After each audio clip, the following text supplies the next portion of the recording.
Now, in Search of History explores hidden treasure salvaged from the wickedest city on Earth. Experience the violent fury of a buccaneer raid and meet Blackbeard, the scourge of the Caribbean.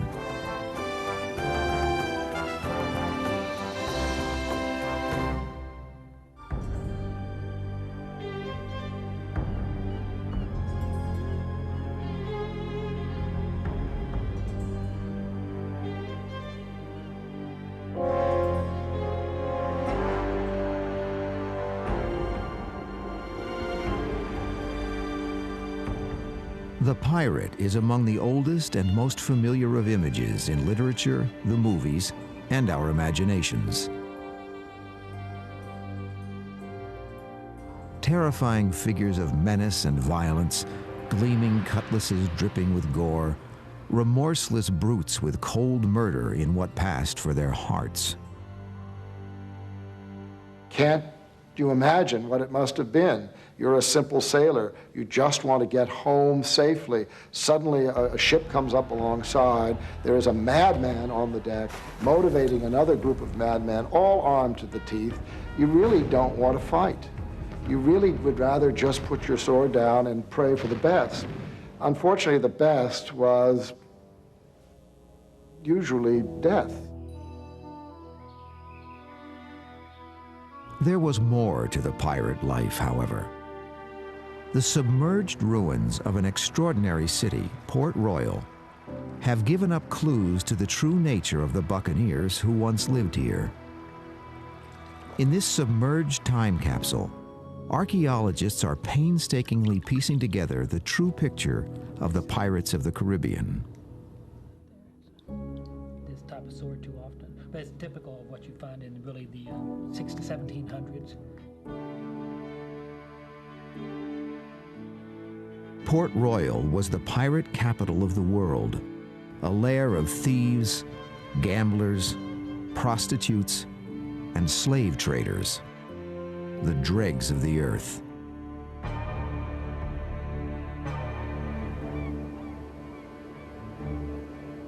It sat on the end of a tongue of land which formed the south side of Kingston Harbor, Jamaica.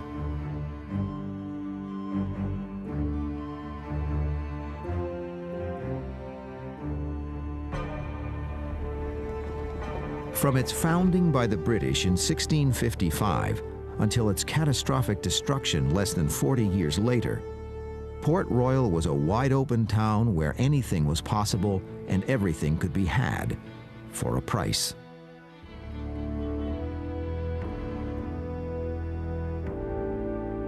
It was a crazy, wild city. Every clergyman that came there, whether it was a Catholic or Protestant or Jewish rabbi, they just freaked out. They couldn't believe of the lawlessness that went on in the place. So it was like 50 times worse than Dodge City, and probably a fun place. I wish I would have been there.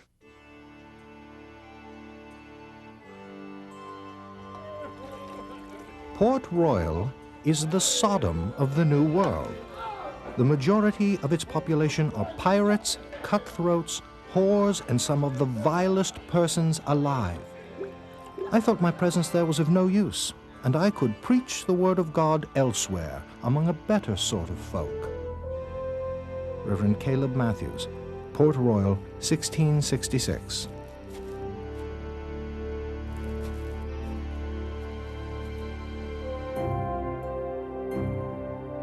As remarkable as the city itself is the story of its creation.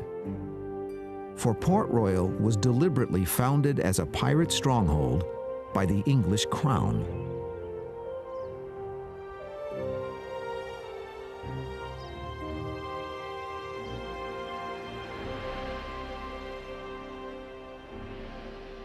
Economically speaking, it was much more important to the economy of England than Boston was to the economy of England. Almost all of the gold and silver going to England at this particular point in time was coming in through Port Royal.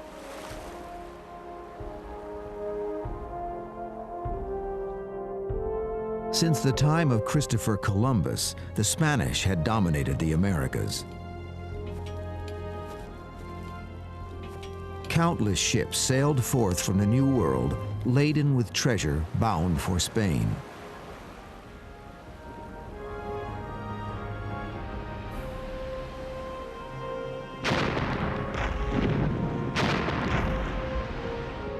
The English encouraged pirates to loot the Spanish of the treasures which the Spanish themselves had stolen from the native peoples of the Americas.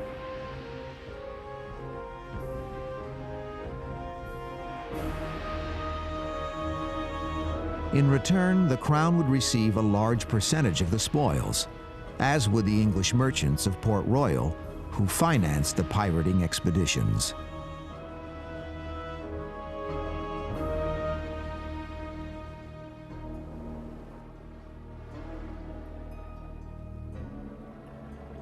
For centuries since the catastrophe which destroyed it, the full extent of Port Royal was unknown. Evidence uncovered through underwater excavations at Port Royal has revealed that Port Royal was much larger than historians had imagined. At its height, Port Royal boasted over 7,000 people, and its deep-water harbor sheltered hundreds of ships. It was discovered that far from being an obscure outpost in the Caribbean, Port Royal was actually the biggest city in the New World.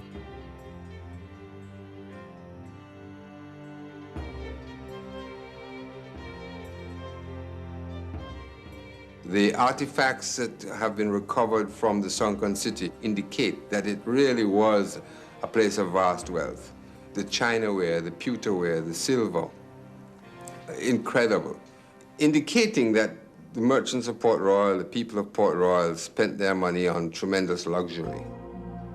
The thousands of wine casks and rum bottles that litter the ruins of Port Royal are testament that of all the pirates' appetites, none was more voracious than the thirst for hard liquor. In fact, one of the pirates' favorite drinks was Kill Devil rum, said to be so powerful even the devil could not survive it.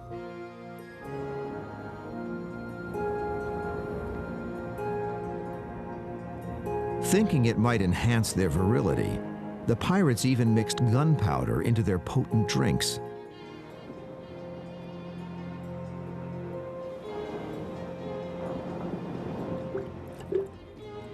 There may have been a practical reason for their heavy drinking, beyond sheer debauchery. About 1 out of every 5 rooms in the entire town were supposedly used to serve drink of some sort. But then you have to put that into context, because at this particular point in time, there's no fresh water at Port Royal, and any of the water that's local is brackish. So at this time period, people didn't drink water. You drank liquor.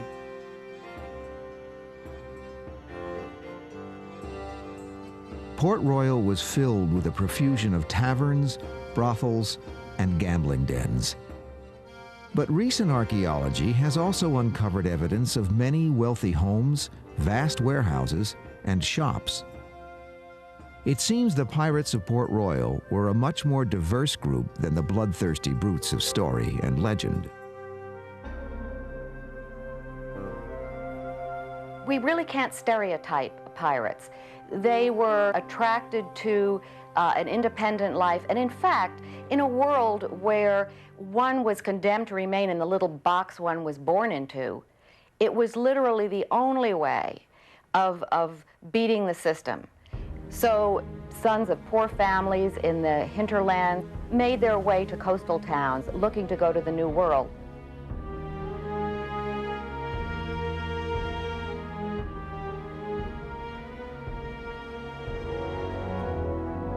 Despite its appeal, a pirate's life was as short as it was brutal.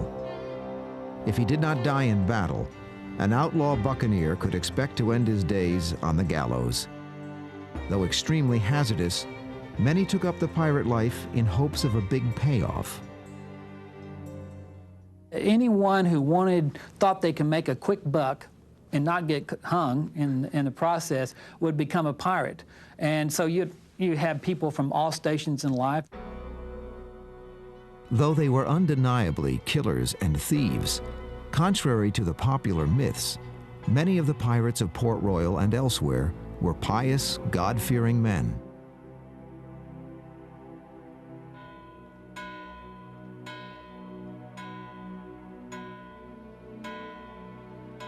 There were a lot of churches and even a synagogue in Port Royal. So whilst there was, on the one hand, the wickedness of Port Royal, there must have been a certain amount of attempt for redemption.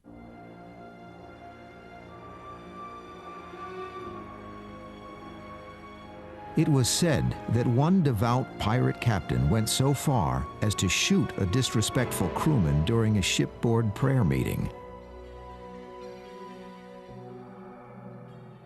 Why would people who claim to believe in God turn to piracy? In fact, religious hatreds were used to justify piracy in the Caribbean. The French, Dutch, and English pirates were Protestants and were motivated by religious hatred to attack the Spanish, who were Roman Catholic.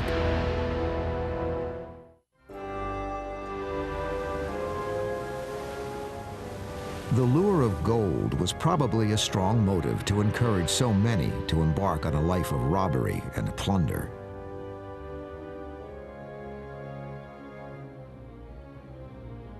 Often, pirates were a far cry from the characters of popular fiction. Even Royal Navy sailors would leave the security and dignity of Navy life, deserting their warships for the precarious world of the buccaneer.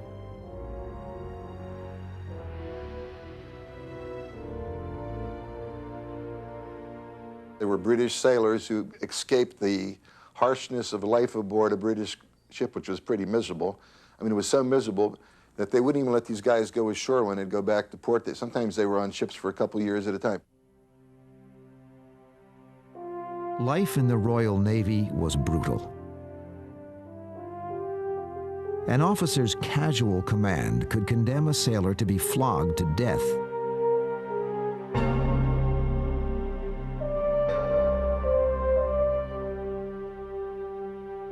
Pirate life was radically different and democratic. On pirate ships, physical punishment was rare and could be imposed only by a majority vote. Pirates were partners. They called themselves the Brethren of the Coast. Before their ships even left port, the captain and crew signed an agreement which governed the equal distribution of captured prizes.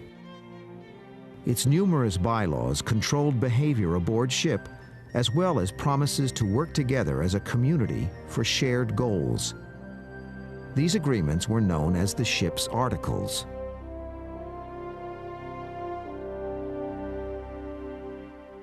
There are some uncanny resemblances between the pirates' articles and our Bill of Rights, for example. Pirates elected their leaders. They deposed their leaders when they were not successful. The fact that slaves were brought into piracy and they became free men was another manifestation of this same underlying thing.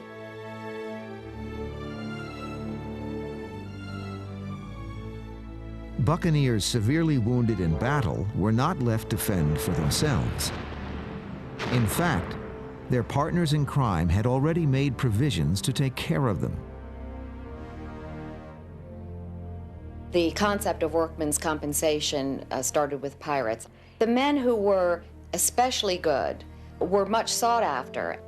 Not only did they get a piece of whatever pie they were going to be dividing, but also should something happen and a man then lose a limb, an eye or something, he was to be recompensed.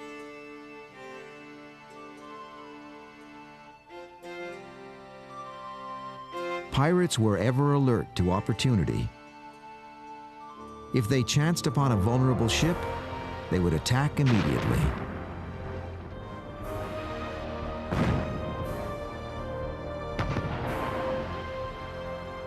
However, most of their fighting took place on land. The public perception of piracy is two ships battling out on the high sea. And this did happen on occasion, but primarily pirates more often attacked coastal towns and ransacked them and looted them and captured the important people of the town and held them for ransom. The greatest land battle ever fought by pirates was captained by Britain's most notorious pirate, Henry Morgan. Historians agree he was a brilliant leader and tactician. He might have been admiral of the fleet if he had chosen another life. Morgan's exploits also led to one of the great pirate legends, the fabled lost treasure.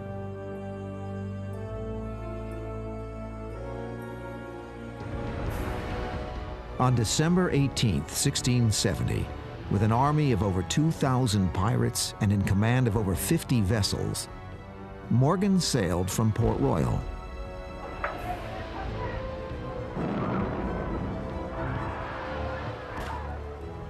In a series of ferocious attacks, he savaged the major cities of the Spanish Main, culminating in the looting of Panama City, a wealthy Spanish stronghold.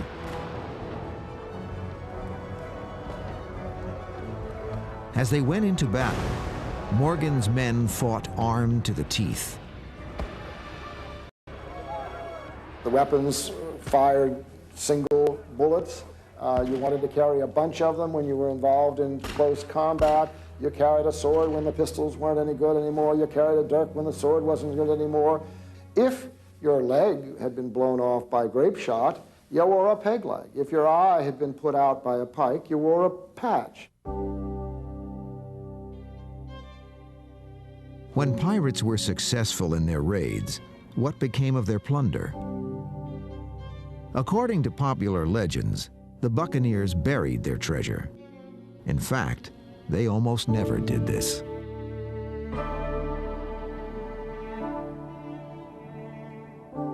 Tales are told to this day of one fabled buried treasure. In Panama City, Morgan was looking for the town's prized possession, a golden altar, the crowning glory of its church. Whether or not Morgan ever stole it remains a puzzle, but the story has entered the realm of myth.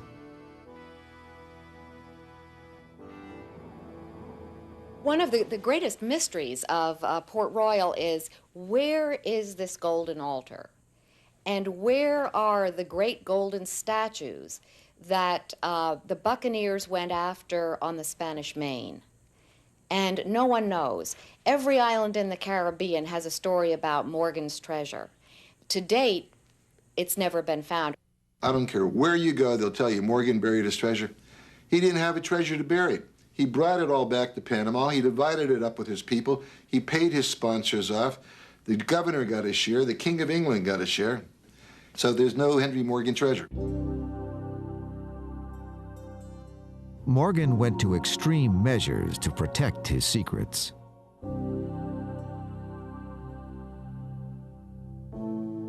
He insisted that he be buried in a secret place so that he couldn't be dug up and for any reason give clues to the whereabouts of his famous treasure. His grave is still unknown. Like Henry Morgan's treasure, most pirate loot was ephemeral. In fact, most pirates died penniless. If buccaneers did come back to port with ill-gotten gains, it would usually be squandered within just a few days.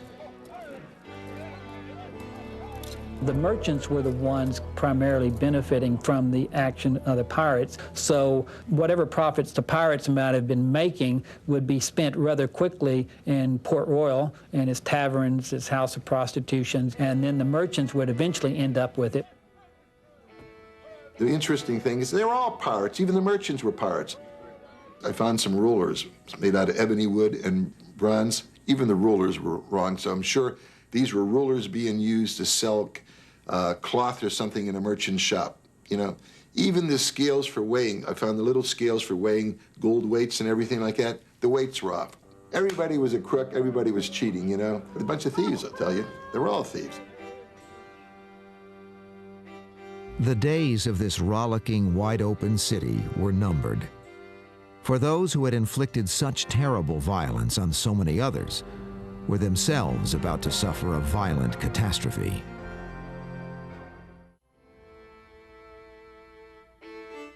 By the year 1692, the pirate city of Port Royal was the richest town in the New World. At 7,000 people, its population rivaled that of London. All this was about to end abruptly.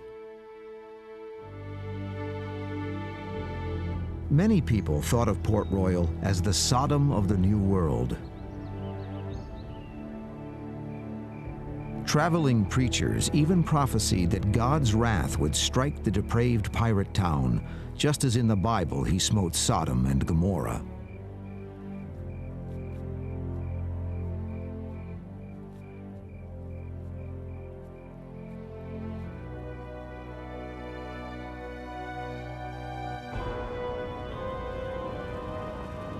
Shortly before noon on June 7, 1692, disaster struck. A massive earthquake shook the town to its foundations.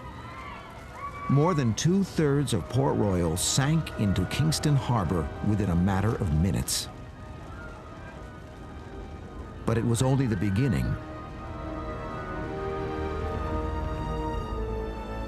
From the sea, massive walls of water, waves 30 feet high, slammed into what was left of the devastated city.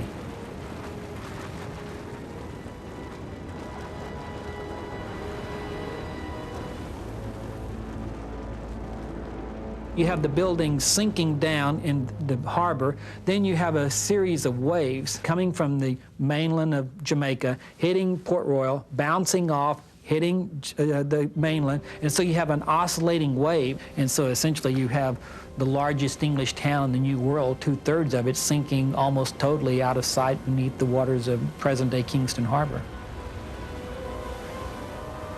We continued running up the street, whilst on either side of us we saw the houses, some swallowed up, others thrown in heaps.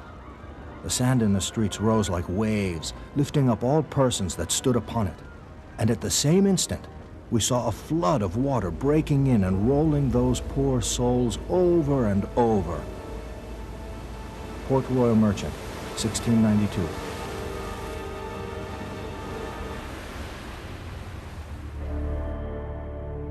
The tidal waves created as much damage and death as the earthquake. Port Royal was built on sand. When the earthquake struck, the water table underneath liquefied the soil, turning the very ground they stood on into quicksand.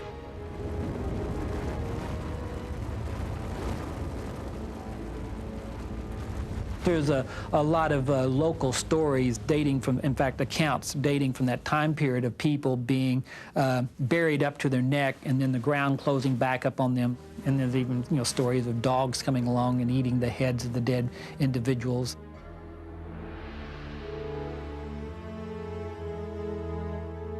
Even those dead and buried before the earthquake were not spared.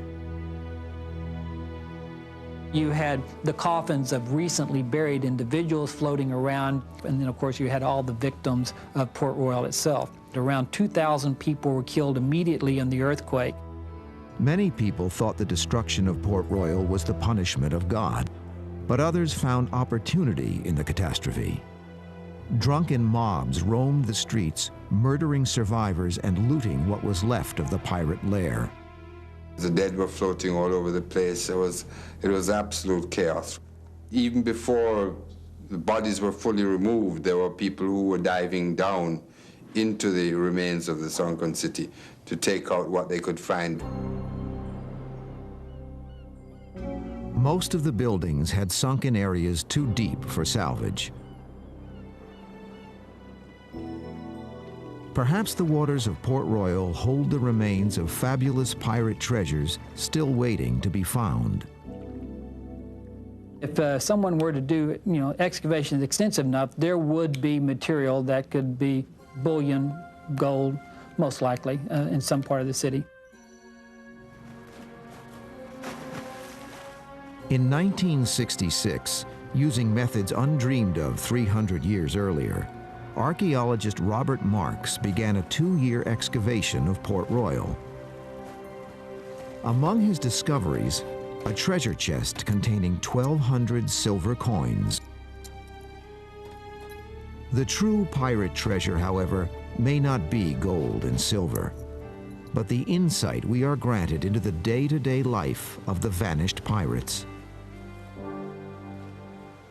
So we know how the pirates and the merchants and all these people lived in Port Royal by the things that we found. We know the crockery, the things that they brought you, the things that they captured, the foods that they ate. We know the diseases that they had from the bones. I even found fabrics. I found silks from China. So it made the life come true, you know? I read all these books about pirates, but when I'm down there on the bottom excavating, even though it was pitch black most of the time, as I grabbed this, I could say, okay, God, I wonder which guy used this pistol.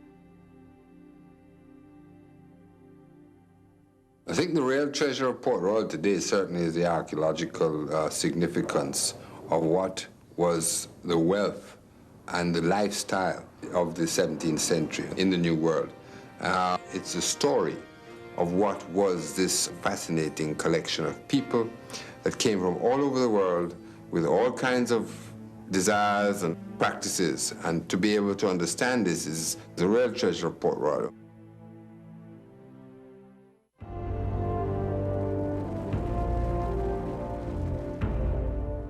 Although Port Royal had been devastated in 1692, the pirate spirit could not be extinguished by mere earthquakes and tidal waves. By the year 1710, Port Royal was again the haunt of some of the most disreputable characters the world has ever known.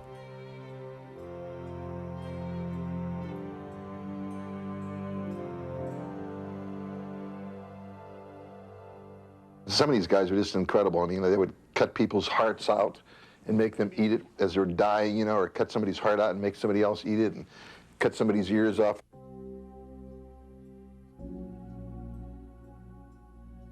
There was a pirate named Roche Brasiliano, and he became a denizen of Port Royal. Roche Brasiliano would take a big flagon out and go up and down the street with his cutlass and a pistol and the tankard under his arm, trying to get people to drink with him. And if they refused his invitation, he, like as not, would shoot at them or have at them with his knife.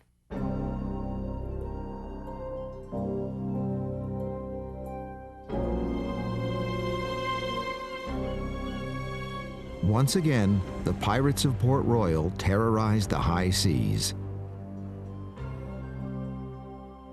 Sometimes they resorted to clever schemes to mask their identity and lure nearby ships closer. In a diabolic masquerade, crew members dressed up as women and stood in full view on deck.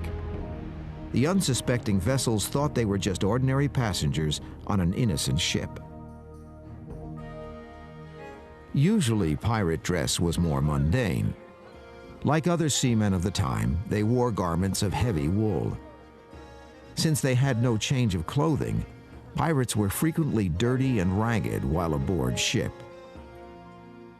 On shore, however, pirates often scandalized observers by wearing expensive clothing reserved for the aristocracy.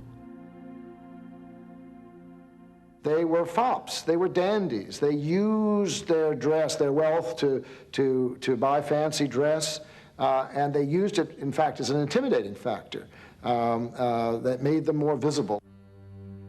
There could be other reasons to explain the flamboyant dress of some of the pirates.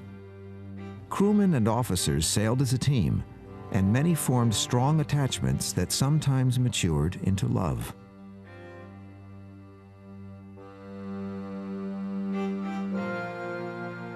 There obviously were wonderful queens among the pirates because they loved to dress, and they would steal the silks, the satins, the wonderful things that came from the Orient, and they would get up the most incredible feminine garments sometimes.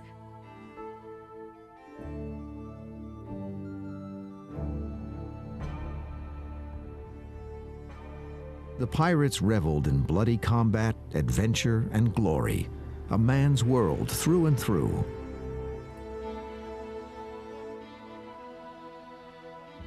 Or was it?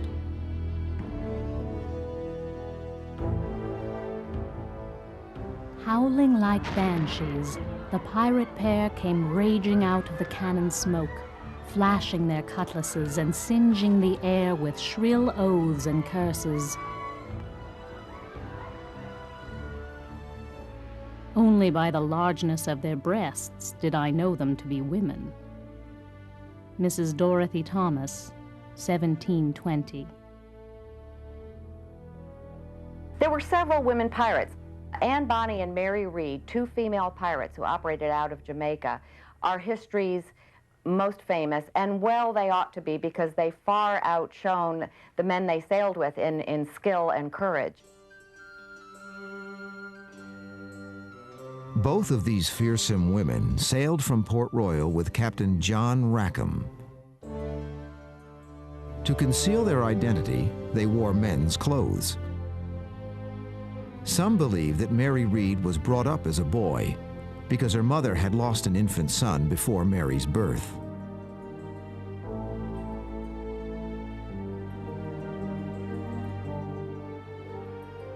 Of the two pirates, Mary was the more experienced.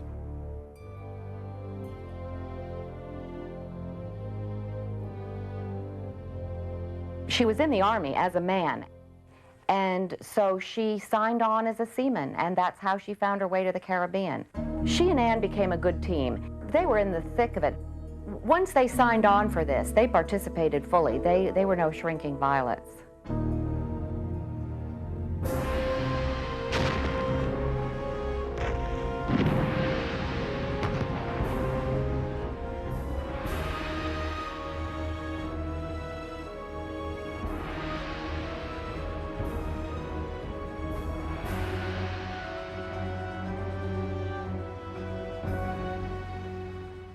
In both the cases of Anne Bonny and Mary Read, they had actually lived and worked ashore as boys. So when they went to sea, it was the natural thing for them to do.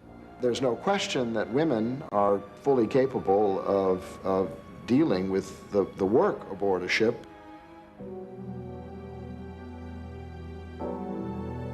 How could two women hide their femininity on a ship full of men? The women probably were able to hide their sex because of the loose, baggy clothing they wore. Men had long hair in those days. Most of the pirates were pathetically young. So I think it's not inconceivable to imagine these two women who must have found little nooks and crannies on the ship to do whatever a woman had to do that would have indicated she was female. The adventure ended for the two women in October of 1720. They, along with Rackham and the rest of his crew, were captured and tried for piracy. Rackham and the men were executed the next day. He was captured, hung, and then put in a cage outside the entrance into Port Royal Harbor, and it seemed left his body just to decay out there, a deterrent against other pirate activities. When Anne and Mary were convicted, the judge asked if there was any reason why they should not be hanged. When they were asked how they pled, they both said, "I plead my belly, my lord." They were both pregnant. And Mary Read died in prison. Anne Bonny's sentence was commuted. What happened to her, we don't know.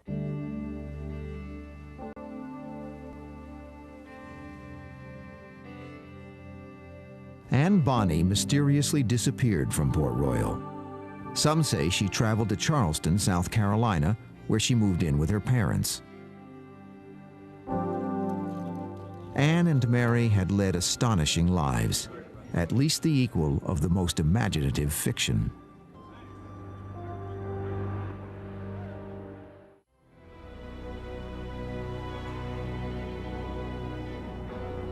By the year 1720, the great age of piracy was drawing to a close.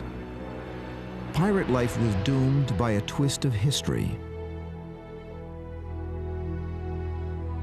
As the British colony of Jamaica grew, its vast sugar plantations produced wealth far exceeding the plunder brought to England by the pirates.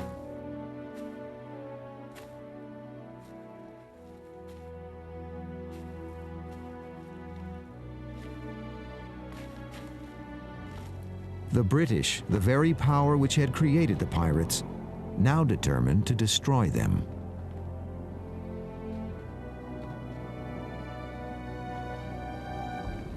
Port Royal was established with the full blessing of the English government, and they encouraged the buccaneers. But at a certain point, it became apparent they were going to have to deal with the buccaneers and the pirates in a different way, because you could not hope to establish agricultural colonies with farmers and have a place like Port Royal.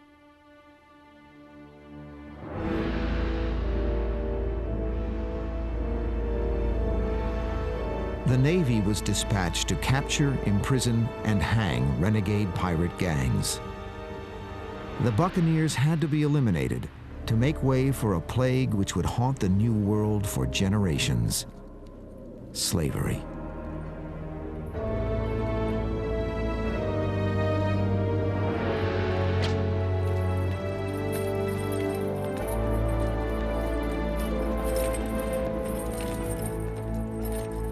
Plantation farming required vast amount of human labor. And this was the beginning, the origin, really, of the horror of the slave trade of the 17th, 18th, and early 19th centuries.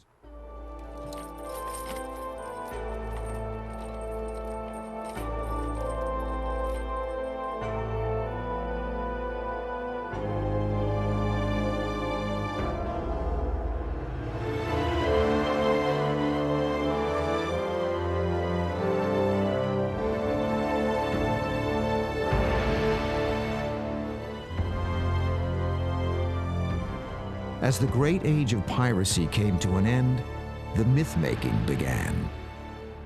In 1724, Daniel Defoe, the author of Robinson Crusoe, wrote a history of piracy in the New World. His book would forever change the way the general public imagined buccaneers. For in this popular work, which many have taken for a definitive history, Defoe skillfully combined fact with fantasy. His greatest creation was Blackbeard. His beard was black and of an extravagant length. He would twist it with ribbons and turn them about his ears. In time of action, he wore a brace of pistols and stuck lighted matches under his hat, which made him look fierce and wild and altogether worse than a fury from hell. Daniel Defoe, General History of the Pirates, 1724.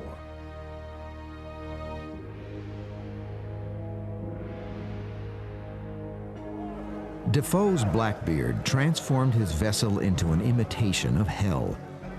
He lived with 14 wives, each of which he shared with his brutal companions, and went into battle with explosives twisted into his beard.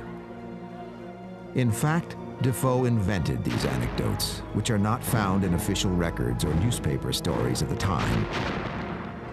Yet Blackbeard did exist.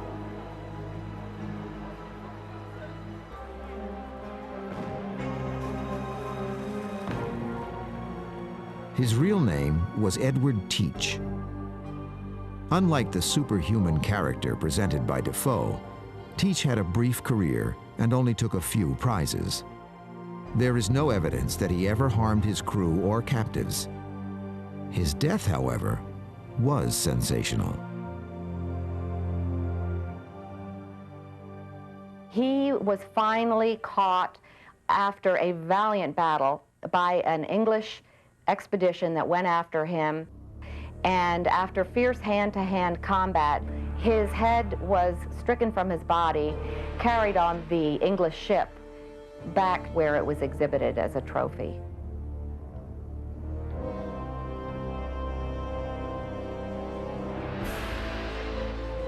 From Defoe's exaggerated accounts of Blackbeard to Long John Silver of Treasure Island, from Peter Pan's Captain Hook to the motion picture acrobatics of Douglas Fairbanks, the pirate has acquired mythical qualities.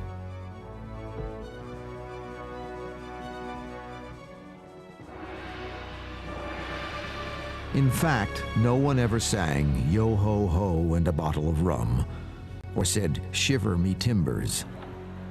No one ever walked the plank or drew cryptic maps where X marked the spot of a fabulous buried treasure.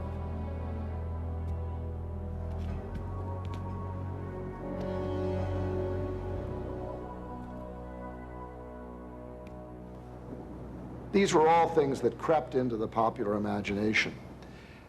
The question really is why? What underlay that? What allowed us to sort of forgive, if you will, what was this violent life and condone it and romanticize it?